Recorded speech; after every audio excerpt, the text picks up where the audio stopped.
in our headlines on this Thursday afternoon, January 12th. Temporary owners of 2 residential properties will be exempt from heavier taxation if they offload one of their homes within 3 years. Foreign affairs and defense officials from the US and Japan call for trilateral cooperation with South Korea against North Korea's brinkmanship. And in the US, thousands of domestic flights are grounded following an abrupt system failure at the Federal Aviation Administration on Wednesday. The government is seeking to ease the tax burden on people who temporarily own 2 homes. Now, under the latest effort, these owners will be exempt from heavier taxation should they offload one of their homes within 3 years. Our Finance Ministry correspondent Arirang explains. More tax benefits for homeowners who buy a second house.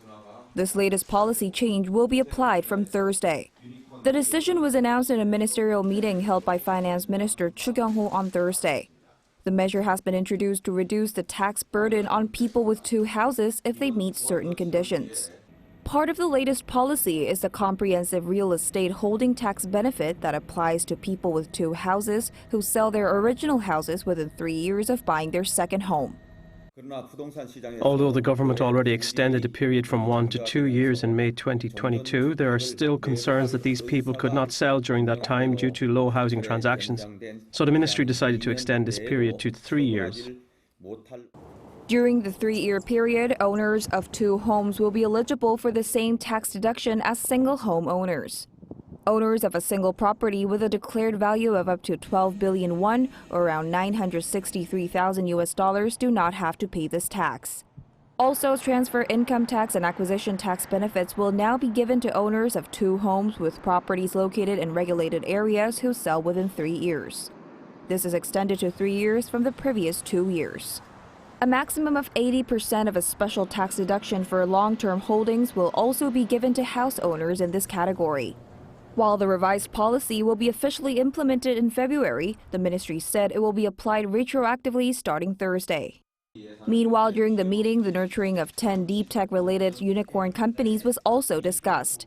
Deep tech refers to technology solutions based on substantial scientific or engineering challenges. To boost these companies globally, the Ministry of Science and ICT announced that it plans to inject 15 trillion won, or more than $12 billion, into these startups by 2027. Specifically, the ministry aims to financially support startup companies for the next 3 years using government funds. A National Technology Strategic Center will be established to monitor and strengthen investments in research and development. Government-funded research institutes, companies, and universities will also be encouraged to cooperate to develop technology and nurture talents. Lee Jung-jae, Arirang News. On the trade front, Korea marked its greatest growth in tech exports last year since relevant data was first compiled in the year 1996. According to a Trade Ministry report on this Thursday, tech exports in 2022 rose by 2.5% on year to some $233 billion. Now, by category, overseas shipments of semiconductors rose to a record high of around $131 billion. Secondary batteries and OLED displays also noted expansions. And with related imports coming in at $152.5 billion, Korea saw a trade surplus of almost $81 billion. Meanwhile, on the labor front last year, Korea saw a record number of part-time workers. According to recent data by the Korean Statistical Information Service, the number of part-time employees working fewer than 15 hours a week grew by 65,000 in 2022 to some 1.58 million. They reportedly accounted for 5.6%, that is, of the total local workforce. Separately, these part-time workers are not eligible for a wide range of benefits, including holiday pay as well as severance pay, and are neither covered by workplace health insurance. And low-income households here will be offered greater discounts on gas bills amid soaring energy prices this winter. The Ministry of Trade, Industry and Energy said on this Thursday the maximum discount on gas bills will be expanded by 50% for the less privileged. This move will raise the discount cap for people with severe disabilities and households living on welfare. The discount cap will be raised from roughly $20 to $29 starting this month. In other news, top diplomats and defense leaders representing U.S. and Japan have gathered in Washington and have agreed to promote the trilateral framework with South Korea against North Korea's belligerence. Our Unification Ministry correspondent Kim Yuna reports. One of the major discussion points by top diplomats of the U.S. and Japan was how to strengthen trilateral cooperation with South Korea to combat North Korea's provocations. Japan's strategies align closely with our own national security strategy, both in the key challenges that we identify, as well as in how to effectively address them. We're committed to upholding shared values of democracy and human rights, defending the international rule of law, continuing to lead the world in tackling global challenges that no one country can solve alone. Such remarks were made during a press conference that followed the 2+2 security talks between the U.S. State Secretary Anthony Blinken and Defense Secretary Lloyd Austin and their Japanese counterparts Yoshimasa Hayashi and Yasukazu Hamada. The two countries condemned North Korea's missile and nuclear threats and vowed to continue their trilateral efforts with South Korea to, quote, deter or defend against any type of aggression. Washington also reaffirmed its support for Japan's new national security strategy, where Tokyo had vowed to double its defense spending to boost its counterstrike capabilities. Washington also reaffirmed its commitment on providing a full range of extended deterrence to its allies, including nuclear capabilities. Such developments come amid concerns of more provocations from North Korea, as the regime fired a record-breaking number of some 70 missiles in the past year. Representatives of the two sides also classified China as the greatest strategic challenge for the allies, pointing at what they refer to as China's unlawful and coercive actions in the South China Sea. They vowed that Washington and Tokyo would continue efforts to maintain peace in the Taiwan Straits. The latest agreements have garnered much attention as they could be seen as a blueprint for the bilateral summit between U.S. President Joe Biden and Japan's Prime Minister Fumio Kishida in Washington on Friday. Kim Yuna, Arirang News. Meanwhile, back here in this part of the world, South Korea and the United States are holding a large-scale military drill aimed at countering North Korea's weapons of mass destruction. According to a newspaper run by Seoul's Defense Ministry on this Thursday, the training seeks to detect and destroy facilities suspected of storing such arms.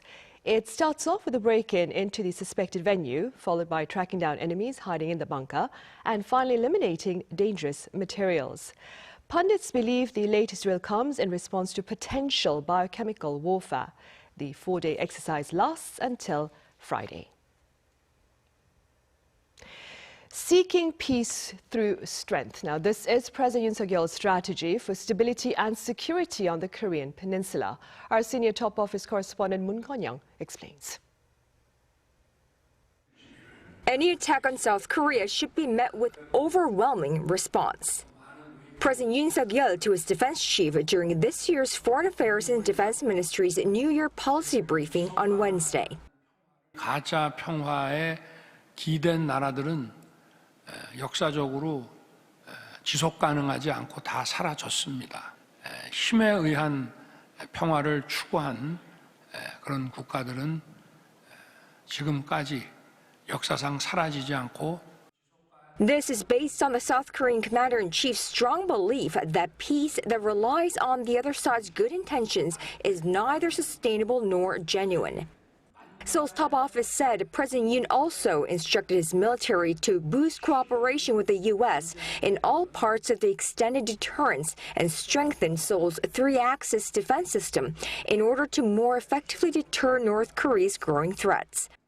Now, this is in line with his interview with the Associated Press published earlier in the day, where Mr. Yoon reiterated his call for closer security cooperation with the U.S. and Japan to counter the, quote, dangerous situation being created by North Korea, as he played down the prospect for direct negotiations like those pursued by his liberal predecessor. When asked to clarify his recent remarks regarding discussions with the U.S. on joint exercises potentially involving U.S. nuclear assets, the South Korean leader said the proposed plans include tabletop exercises, computer simulations, and drills on delivery means for nuclear weapons, as both countries are exposed to the North Korean nuclear threat. 이제 더 문제가 심각해져가지고 여기 대한민국에 무슨 전술핵 배치를 한다든지 우리 자신이 그 자체 핵을 보유할 수도 있습니다. Some in the academia say this president likely wants to stress efforts to boost the viability of its ally of 70 years U.S. security commitment to protect Seoul from Pyongyang. The South Korea-U.S. security alliance was formed in October of 1953 with the signing of the Mutual Defense Treaty and has so far demonstrated success by both its longevity and its ability to maintain peace on the Korean peninsula. Marking 70 years of alliance this year, the South Korean government says Yoon's visit to the U.S. is in the works. 문건영, Arirang News.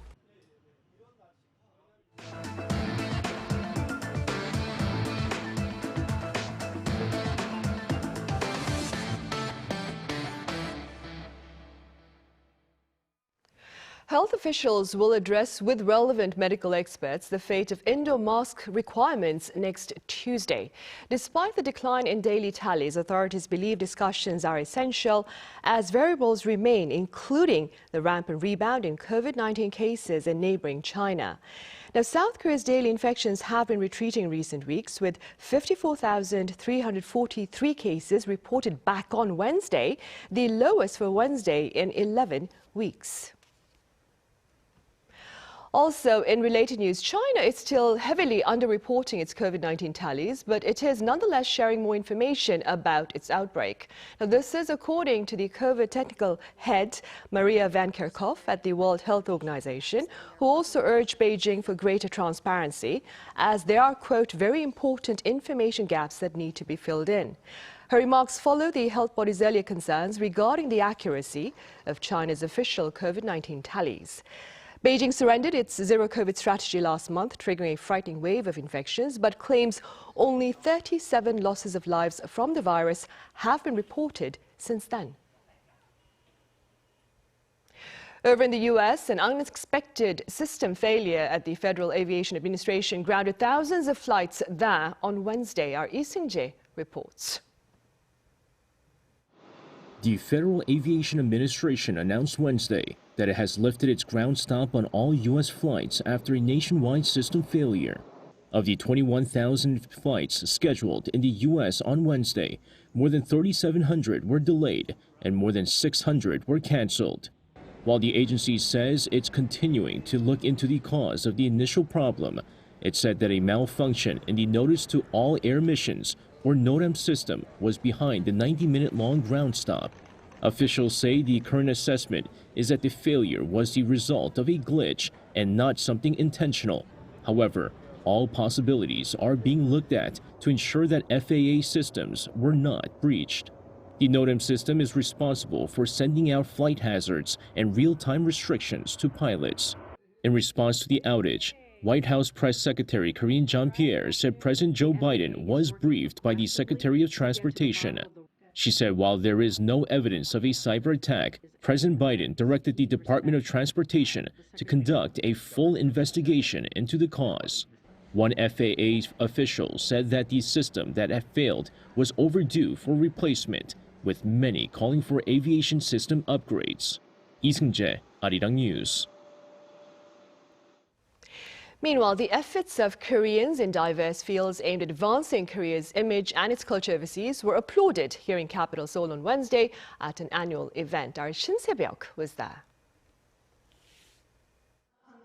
The 19th edition of the annual Korea Image Awards took place in Seoul on Wednesday. Every year, individuals, events, and organizations that have contributed to enhancing South Korea's image are presented with awards by the Korea Image Communication Institute. Among some 400 opinion leaders in attendance was South Korean Foreign Minister Park Jin. And while sharing congratulatory remarks, he emphasized the importance of promoting South Korea's flourishing culture, saying a country's soft power is about a nation's prestige and branding. At the ceremony, the Korea Image Stepping Stone Award was presented to Korean actor Lee Jung-jae. Lee is an Emmy-winning actor best known for his role in the global drama sensation Squid Game. This year's awards also recognized Lee's directorial debut with the film Hunt. I'm so honored and pleased that as a Korean I could play a part in presenting Korean content and culture to the world, although it may have been small. Another honoree was former figure skater and 2010 Olympics gold medalist Kim Yuna. Kim was awarded the Korea Image Cornerstone Award for her contribution to enhancing the global image of Korea. Quite some time has passed since retirement. Thank you for those who remember me and my past performances. After her retirement in 2014, she has played an active role in various fields, particularly as an honorary ambassador for South Korea's bid to host the 2018 Winter Olympic Games. And last but not least, the Korea Image Budding Youth Award went to the 19-year-old swimmer and rising star Hwang Sun-woo. The award is dedicated to young talents under 20. Dubbed a record breaker, Hwang recently claimed his second straight top title in the men's 200-meter freestyle at the 2022 FINA World Championships in Melbourne, where he set both the Asian record and the competition record in the process. I will strive to break my own record, to make better records and to bag better medals. I want to be remembered as the icon of the Korean swimming scene. In parallel with the rising global popularity of Korean pop culture, expectations are high that Korean cultural envoys will continue to further enhance the nation's soft power. 신세벽, Arirang News. A growing number of people worldwide are partaking in a universal vegan campaign for the month of January to raise greater awareness about the importance of health, including that of people and their environment. Our Kim Jung-jae covers this campaign and the options offered here in the country. Looking to change your diet in the new year? How about going vegan for 1 month?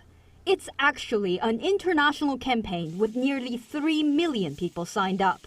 Dr. Tony Vanelli, head of communications at Veganuary, which organizes the campaign, says people are getting involved because they care about the environment. So we know so much more now about the impact that animal agriculture is having on the planet, not just climate, which obviously gets a lot of attention, but on land use, which affects biodiversity.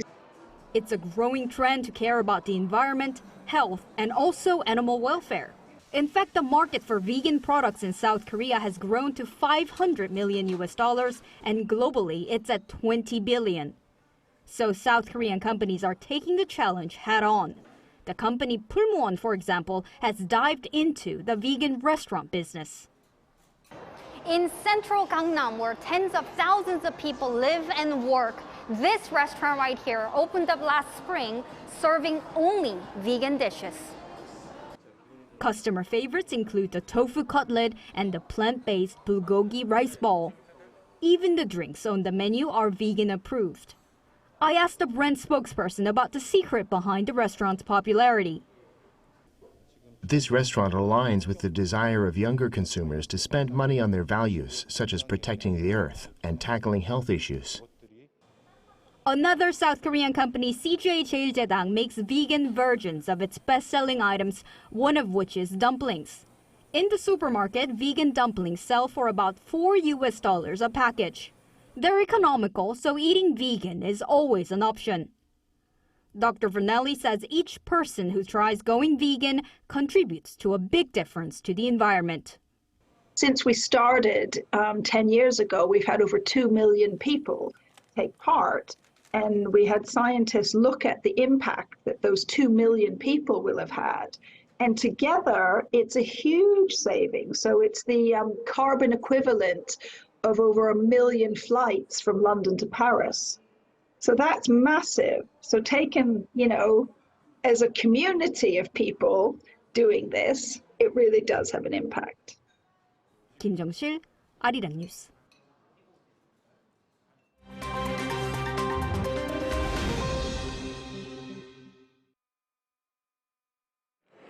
Let's take a look at what's going on in the world now. In Paris, at least 6 people have been injured in a stabbing attack at a train station. The incident took place at Gare du Nord station in Paris at around 6 a.m. on Wednesday local time. The attacker used what authorities have described as a homemade blade. According to officials, the suspected attacker was stopped 1 minute after the first stabbing when off-duty officers fired multiple shots. He has since been hospitalized with serious injuries. While the incident is being handled by criminal investigators, anti-terror police are evaluating whether they should take on the case. The attack saw train delays during morning rush hour at a station that typically sees some 700,000 travelers per day. Turning over to Russia's war in Ukraine, as Moscow has replaced its top commander. Russia's defense ministry announced on Wednesday that Chief of the General Staff Valery Gerasimov would take over the top job. Gerasimov is known to have overseen recent attacks that targeted Ukraine's energy infrastructure and left millions without power. The shift means that former top commander Sergei Surovikin will be removed from the position and will serve as a deputy instead. Surovikin had only been in the role since October. Meanwhile, Russia claims to have made progress in East Ukraine. It says it has captured the town of Soledar, a claim that Ukraine denies. The Greek government announced on Wednesday local time that its former king will be given a private burial. This comes as Greece's final king, Constantine II, died at the age of 82 on Tuesday after suffering from a stroke. Constantine's 9-year rule from 1964 was marked by a military coup in 1967 and then his exile after he attempted an unsuccessful counter-coup. After Greece became a democracy in 1974, its citizens voted to abolish the monarchy. Constantine was also later stripped of his Greek citizenship. As well as being Greece's final king, Constantine was also a cousin to Britain's King Charles III and an Olympic gold medalist in sailing. And finally, Elon Musk has broken a world record for the largest loss of personal wealth in history. According to Forbes figures, between November 2021 and December 2022, the Tesla CEO lost $182 billion. It was a year that saw Musk also lose his title as the world's richest person. Other sources hint his losses may have been even greater. Musk's loss is more than 3 times the previous record, when Japanese tech investor Masayoshi Son lost $58.6 billion in 2000. The drop in personal wealth follows poor Tesla stock performance after Musk's $44 billion takeover of Twitter. Matthew Ashley, Arirang News.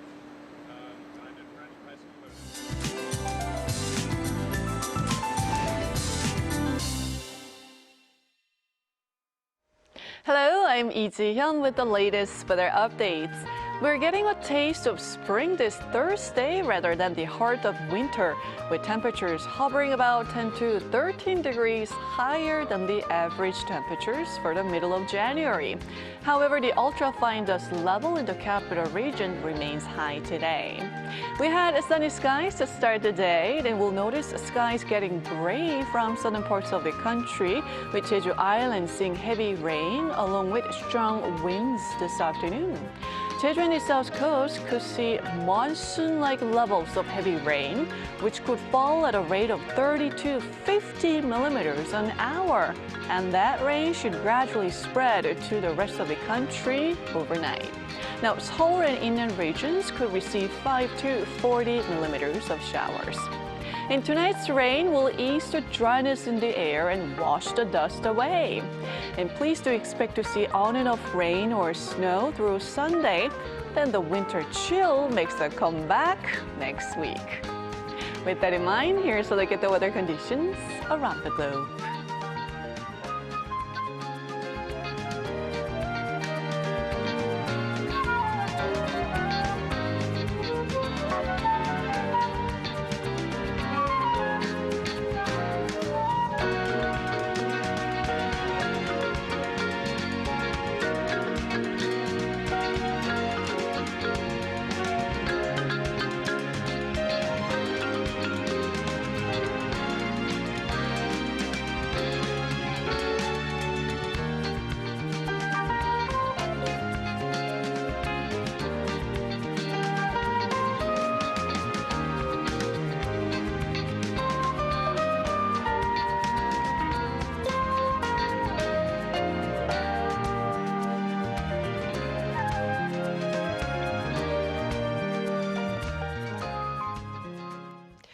Right, that brings us to the end of our afternoon newscast. But do stay tuned for yet another edition of Issues and Insiders coming up right after this break. Thank you for now.